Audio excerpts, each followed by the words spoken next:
ఎమ్మెల్యేల పనితీరుపై ముఖ్యమంత్రి చంద్రబాబు ర్యాంకింగ్స్ ఇచ్చారు. ఇందులో ఓ జిల్లా నుంచి ముగ్గురికి టాప్ 10 లో చోటు దక్కడం హాట్ టాపిక్ గా మారింది. ఇంతకీ ఆ జిల్లాలోని ముగ్గురికి ఎందుకంత ప్రాధాన్యం దక్కింది?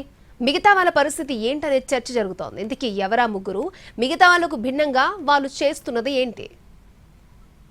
తమ ప్రభుత్వంలో ఎమ్మెల్యేల పనితీరుపై గట్టిగానే ఫోకస్ పెట్టారు సీఎం చంద్రబాబు నాయుడు. పార్టీతో పాటు తనకున్న సోర్స్ ఆధారంగా ఏ ఎమ్మెల్యే ఎలా పనిచేస్తున్నారనే సర్వే చేయించారు.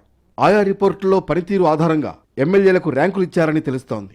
కూటమి ప్రభుత్వం అమలు చేస్తున్న సంక్షేమ అభివృద్ధి కార్యక్రమాల విషయంలో మెరుగైన పనితీరు కనబరిచిన వాళ్లకు మంచి ర్యాంకులు దక్కినట్లు తెలుస్తోంది.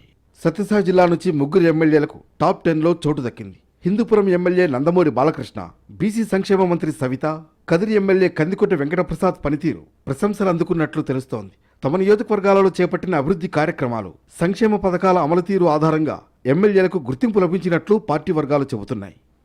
ఉమ్మడి అనంతపురం జిల్లాలో మొత్తం 14 మంది ఎమ్మెల్యేలు ఉన్నారు. కానీ టాప్ 10 లో ముగ్గురికి మాత్రం చోటు దక్కింది.